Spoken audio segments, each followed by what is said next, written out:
안녕하세요. 저를 식모로 쓰려 했던 건지 어머님의 음흉한 속내에 질려버려서 연을 끊은 30대 여성입니다. 지인의 소개로 만난 남편과는 사귄 지 1년 만에 번갯불에 콩 구워 먹듯 결혼했습니다. 남편과 제가 서로 좋아 죽을 만큼 푹 빠져 있었던 건 맞지만 이토록 빨리 부부의 연을 맺게 된 건 시댁의 영향이 컸어요. 사귄 지 얼마 지나지 않아서부터 남편이 시댁 식구들이 저를 궁금해한다며 인사만이라도 드리자고 하도 애걸복걸을 하더라고요. 매번 거절하기도 민망하고 그러던 어느 날이었습니다. 남편이 어머님이랑 제가 다니는 회사 앞에 와 있다며 같이 저녁 식사라도 하자고 그러더군요. 생각지 못한 남편의 방문도 당황스러웠지만 어머님까지 오셨다니 남편의 배려 없는 행동에 부담스럽고 솔직히 화도 조금 났었어요. 그렇다고 오신 분을 그냥 돌아가시라 할 수는 없는 노릇이었으니 일단 알겠다 하고 만나게 되었지요.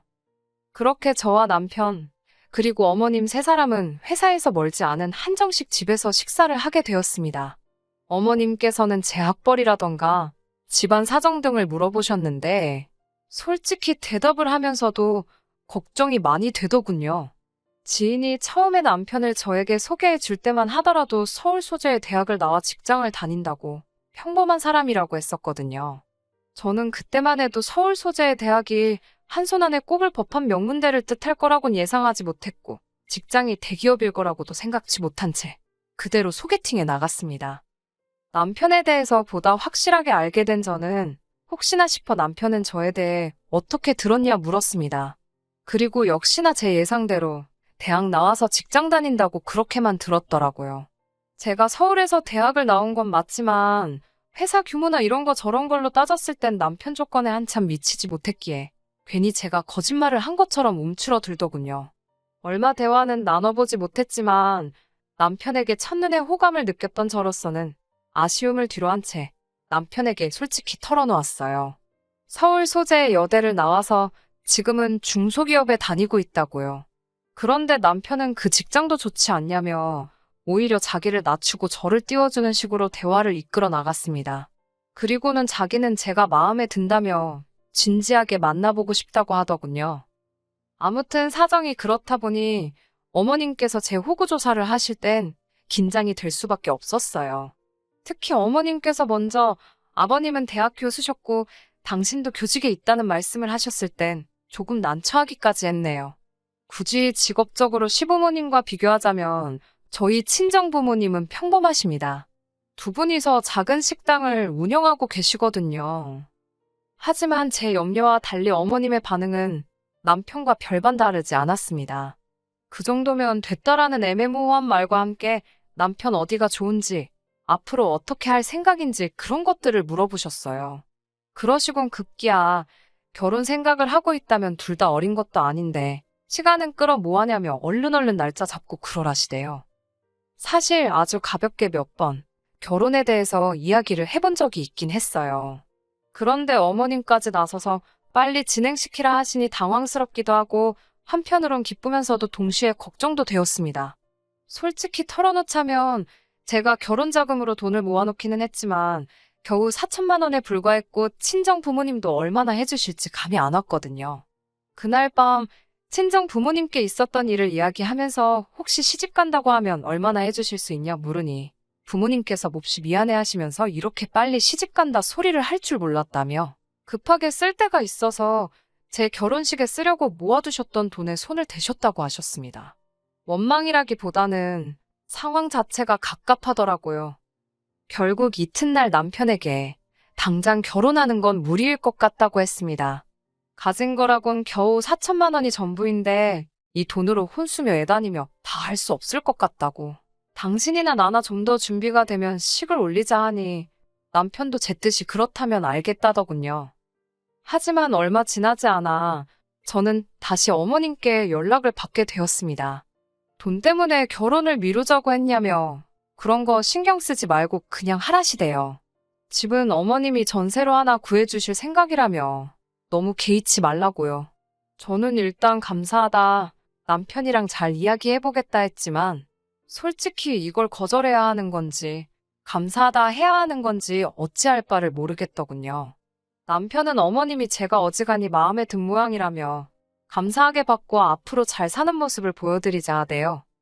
그렇게 남편과는 본격적으로 결혼 준비를 하기 시작했습니다. 상견례의 분위기는 화기애애 그 자체였어요. 친정 부모님께서는 제가 좋은 시댁을 만났다고 운도 좋다며 기뻐하셨고, 저도 그런 줄로만 알았네요. 아무튼 남편의 두 누나도 만났는데 두 사람 다 살가운 성격은 아니었어요. 하지만 신우들과의 관계는 앞으로 제가 잘하면 될 거라고 생각하고 크게 신경 쓰지는 않았어요. 사실 다른 무엇보다도 결혼 준비를 하면서 가장 당황스러웠던 순간은 아버님이 병원에 입원하셨을 때였습니다. 남편이 말하기를 갑자기 길 가다 쓰러지신 아버님을 주변에 있던 행인의 도움으로 병원에 모셨다고요. 결혼식을 2주도 채 남기지 않은 상태에서 발생했던 일이라 당연히 찾아가야 한다 생각했어요. 그런데 병원에 도착하니 어머님께서 병실에는 들어가지 못하게 하셨습니다. 아버님께서 그저 발을 헛디뎌 넘어지신 거라며 흐트러진 모습을 며느리감한테 보여주고 싶어 하지 않으시니 그냥 돌아가라셨지요. 다행히 결혼식 당일에는 전보다는 조금 야윈 듯한 모습이었지만 아버님은 무사히 결혼식에 참석하셨고요. 하지만 다시 한번 생각지도 못한 상황을 맞닥뜨렸던 건 결혼한 지 4개월이 좀 지나서입니다. 아버님께서 또 다시 쓰러지셨는데 이번엔 그 일이 집안에서 발생했기에 바로 어머님이 119를 불러 아버님을 응급실로 모셨다더군요. 그리고 저는 충격적인 소식을 듣게 되었습니다. 아버님 병실에 가져다 놓을 화병에 물을 채우기 위해 잠시 자리를 비웠다가 돌아오는데 병실 밖으로 어머님과 신우 둘의 대화 소리가 들리더군요. 엿들을 생각은 없었는데 세 사람이 얼마나 조용하게 쑥덕거리던지 비밀 이야기를 한다는 게 불보듯 뻔한 일이었어요. 평소라면 저도 나름대로 제가 왔다는 기색을 냈을 텐데 어쩐지 그날만큼은 그런 생각보다는 무슨 이야기인지 엿듣고 싶더라고요. 세 사람은 아버님의 병에 대해서 이야기를 나누고 있었습니다. 제가 여기다 병명이라도 적으면 바로 누군지 알아보는 사람이 있을 것 같아서 구체적으로 적을 순 없지만 아버님은 타고날 때부터 어떤 질환을 가지고 계셨던 모양입니다. 그리고 그 병은 아들인 제 남편에게도 유전이 되는 거였고요. 너무 놀란 제가 복도 안쪽에 몸을 숨기고 핸드폰에 아버님의 병명으로 의심가는 것들을 찾아보기 시작했습니다. 찾아보니 다행히 아버님이 당장 어떻게 되시는 병은 아니었고 이게 자식한테 꼭 되물림이 되는지는 아직 제대로 연구되지 않았다고 나오더군요. 병실에서 세 사람이 쑥덕거린 건 다행히 전부 다 확실한 정보는 아니었구나 싶어 정말 말 그대로 다리에 힘이 다 풀리더라니까요. 병실에 돌아오니 어머님께서 저더러 이야기를 하자셨습니다. 신우들은 자리를 피해주지 않았고 저는 직감적으로 아버님에 대한 이야기를 하려고 하신다는 걸 눈치챘어요. 아니나 다를까 어머님께서는 저더러 아버님의 병수발을 맡아달라 하시더군요. 당황스러웠지요. 회사 때문에 안 된다고 딱 잘라 말씀드렸습니다. 괜히 난처해야 하는 기색이라도 보이면 오히려 더 해달라고 매달리시는 건 아닌가 싶어서 확실하게 거절을 했어요. 그랬더니 어머님께서는 아무리 그래도 그렇지 어떻게 생각해보는 척도 안 하고 거절을 할 수 있냐며 서운하다 하시대요. 저는 정말 죄송하지만 회사를 다니는데 생각해보고 말고 할 수도 없는 노릇이라고. 신우들은 안 된다 하냐니까 걔들이 병수발을 어떻게 드냐입니다. 평생 험한 일이라곤 한 번도 안 해본 애들이라면서 어디서부터 황당하다고 표현을 해야 할까요? 저보다 나이도 많은 두 신우 다 하는 일 없이 어머님 아버님께 용돈 받아 생활하고 있었습니다. 그런 신우들이야말로 남도 아니고 자기 아버지인데 당연히 병수발을 들어야 하는 거 아닌가 싶었지요. 하지만 차마 이런 말을 입 밖으로 내진 못하고 연신 죄송하다. 그렇지만 어려울 것 같다고 말씀드리고 간신히 그 대화에서 빠져나왔습니다. 저는 고민 끝에 남편에게 어머님과 나누었던 대화를 털어놓았어요. 솔직히 남편은 아버님 병명에 대해선 알고 있는지, 유전 가능성이라던가 전부 다 이미 알고 있었는지도 궁금했고 남편도 제가 그 병수발을 들어야 한다고 생각하고 있는지도 알고 싶었네요. 제 이야기를 들은 남편의 반응은 저보다 더 황당해했고 무엇보다 크게 충격을 받은 듯 했어요. 정말 몰랐냐고 묻기도 어려울 만큼 힘들어하는 표정이었지요. 그런 남편을 보고 있으니 제 마음도 아팠고 솔직히 훗날 남편이 아프게 되더라도 그건 그때의 일이라고 생각했습니다. 지금 당장은 건강한 남자였으니까요. 저는 일단 남편에게 아버님 병수발은 절대로 들고 싶지 않다고 솔직히 털어놓았습니다. 남편도 걱정하지 말라고 어머님 계시고 안 된다 하면 누나들도 있고 그리고 자기도 있는데 제가 할 이유가 뭐냐고요. 그리고 저를 옆에 앉혀놓고 남편은 어머님께 전화를 걸었습니다. 어머님더러 제가 아버님 병수발을 들지 않을 거라며 다시 한번 못을 박더라고요. 그러자 어머님께선 크게 노하신 목소리로 자식 키워봤자 소용없다더니 네가 딱 그렇다면서. 그러더니 남편더러 집까지 해져가면서 결혼시켜줬더니 부모 뒤통수를 이렇게 치냐고. 내가 네 마누라 뭐가 예뻐서 그렇게 잘해줬겠냐. 그래도 순하니 말귀도 잘 알아들어먹고. 한마디로 부리기 좋을 줄 알아서 절 받아주셨다는 뭐 그런 말씀을 하고 계시더군요. 그러더니 급기야 어머님께선 머리 검은 짐승은 거두는 게 아니라더니 그 소리를 듣고 처음에 저는 갑자기 왜 이런 말씀을 하시나 싶다가 순간 설마 싶어 남편을 쳐다봤습니다. 남편 얼굴이 벌겋게 달아올랐더라고요. 전화가 끊어지고 남편에게 추궁해 이게 다 무슨 일이냐 물었습니다. 그러자 남편이 멋쩍게 웃더니 저더러 놀라지 말라면서 실은 어머님이 친어머니가 아니라는 이야기를 하더라고요. 놀라지 않겠다고 했지만 정말 크게 놀랐지요. 남편이 말하기를 남편을 낳고 얼마 되지 않아 친어머니께서 세상을 뜨셨답니다. 그리고 얼마 지나지 않아 혼자 아이를 키우기 어렵다 판단하신 아버님께서 지금의 어머님과 재혼을 하셨다고요. 신우 둘은 어머님이 첫 번째 남편과의 사이에서 낳은 자식들로 다시 말해 아버님의 친자식들이 아니었어요. 아무리 친자식이 아니라고 해도 이제껏 같이 산 정이 있는데 남편 또한 저와 같은 생각을 하는 눈치였습니다. 게다가 남편 말로는 어머님께서 얼마나 남편과 아버님 사이를 이간질해댔는지 나중엔 누가 가르쳐 주지도 않았는데 남편 스스로 어머님에게 잘 보이려고 애를 많이 썼답니다. 아버님은 어차피 자기 편을 들어주진 않으시니 어머님하고라도 잘 지내야겠다 싶어서요. 그 이야기를 듣는데 어찌나 속상하던지.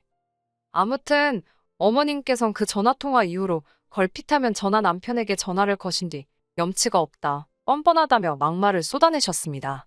심지어 하루는 저희 회사에 전화를 걸어 시애비도 몰라보는 며느리라고 당장 회사에서 내쫓으라는 막말을 하셨고요. 이때는 저도 도저히 참을 수가 없어서 명예훼손으로 고소해버릴까도 싶대요. 그나마 다행히 회사 내에서 평판이 좋았던 덕분에 다들 어머님의 말보다는 평소에 제가 보인 모습과 제가 하는 이야기를 믿어주었고 결국엔 남편 입장도 있고 해서 이번이 마지막이다 생각하고 꾹 참았지만요. 한편 어머님의 도를 지나친 억지로 지친 저와 남편은 상해 끝에 어머님이 사주신 집에서 나왔습니다. 어차피 어머님 이름으로 계약된 전셋집이었으니 그냥 비워두고 나와서 저희 둘이 오피스텔로 들어갔어요. 남편이나 전화 버는 건 적지 않았기에 당장에 월세 내며 사는 데는 무리가 없었거든요. 그러자 어머님께서 자세를 바꾸셨습니다.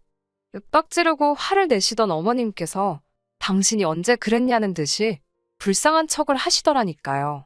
견디다 못한 제가 간병인을 부르시면 어떠냐 하니 멀쩡한 며느리가 있는데 못하러 생판 남한테 아버님을 맡기냐며 저더러 그런 소리 하는 게 아니랍니다. 정작 아버님한테 진짜 관심이 없는 건 신우들이었는데 저만 아주 못된 사람이 되어가고 있었지요. 그러던 어느 날 어머님이 연락도 없이 저희 집에 찾아오셨습니다. 남편도 저도 집에 있었는데 어머님은 남편도 있을 거라곤 예상치 못한 눈치였어요. 하지만 당황한 기색도 잠시. 얼마나 중요한 이야기라도 하시듯 어머님은 소근소근 당신이 곰곰이 생각을 하다 기억이 났다면서 상견례 때 저희 어머니가 하신 이야기를 언급하시더라고요. 상견례 당시 양가 어른들끼리 요새는 뭐하고 지내시냐. 그런 이야기가 나왔고 친정어머니께선 요양보호사 자격증을 땄다는 말씀을 하셨거든요. 제가 알기론 친정어머니가 그 자격증으로 큰돈을 벌겠다. 그런 의도는 전혀 아니시고 훗날 친정아버지가 편찮기라도 하시면 당신이 도움이 될 수 있지 않겠나? 그런 생각으로 따셨다고 들었어요. 그런데 그 이야기를 하시면서 너네 엄마, 이 소리도 아주 들을 때마다 짜증이 납니다. 배울 만큼 배웠다는 양반이 걸핏하면 말끝마다 너네 엄마, 너네 엄마. 그날은 저도 너무 짜증이 나서 너네 엄마라고 하지 마시라고 사돈이라고 하시라고 한마디 싸붙였네요. 그러자 어머님께선 저를 매섭게 노려보시더니 알겠다 하시는 말과는 달리 이후로 아예 호칭을 생략하고 말씀하시더군요. 아무튼 친정 어머니를 언급하시면서 당신이 저희 어머니를 고용하겠답니다. 저는 처음에 어이가 없어서 저희 어머니를 고용하신다니 그게 무슨 소리냐 되물었고 어머님께서는 다시 한번 내가 니네 엄마 돈 주고 쓴다고 그러시는 거예요. 저는 됐다고 말도 안 되는 소리 하지 말라 했어요. 남편도 어머님 떨어 제정신이냐고 사돈을 돈 주고 쓰네만에 그런 소리가 어딨냐고 그리고 어떻게 장모님이 아버지 병수발을 드냐 했더니 원래 요양보호사 같은 직업이 그런 거 하는 거라며 당신도 찾아봤답니다. 그러면서 원래 배운 거 없는 사람들이 남의 똥오줌 받아내며 돈 버는 거라고 그러시대요. 저희 어머니를 모욕하는 어머님의 말에 저는 이성의 끈을 놓치고 말았습니다. 저는 어머님을 똑바로 보고는 그 시절에 고등학교까지 나온 저희 어머니랑 요즘 같은 시절에 날라리 짓거리 하느라 고졸도 못한 큰 신우랑 누가 더 배운 거 없는 거냐 사부쳤습니다. 어머님 이론대로면 신우는 평생 남의 똥오줌이나 만져가며 돈 벌어야겠다고요. 저는 어머님께 어머님 직업이 얼마나 고귀하다 생각하시는 건지 모르겠지만 세상에 자기 힘으로 벌어먹고 사는 사람들 모욕할 자격은 누구한테도 없다고 말 조심하시라 했습니다. 정말 수준 떨어져서 아예 대화도 하고 싶지 않다고 평소답지 않게 세게 나갔어요. 남편도 저더러 말 잘한다며 어머님께 이 사람이 틀린 소리 하나 안 한다고 아버지 병수발은 어머니든 누나들이든 그쪽에서 알아서 하라 하대요. 그리고는 거의 어머님을 집에서 밀어내듯 내보내고 문을 잠궈버렸습니다. 이후로는 상상하신 일이 그대로 벌어졌습니다.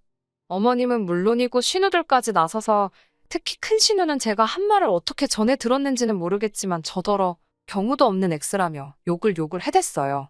아무리 경우가 없어도 아픈 아버지 모른 척하는 너만큼 경우가 없겠냐고 받아치니 지도 할 말이 없는지 상욕만 연신 해대더군요.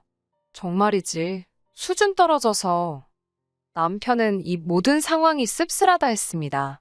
하지만 남편도 병간호는 하고 싶지 않다 했어요.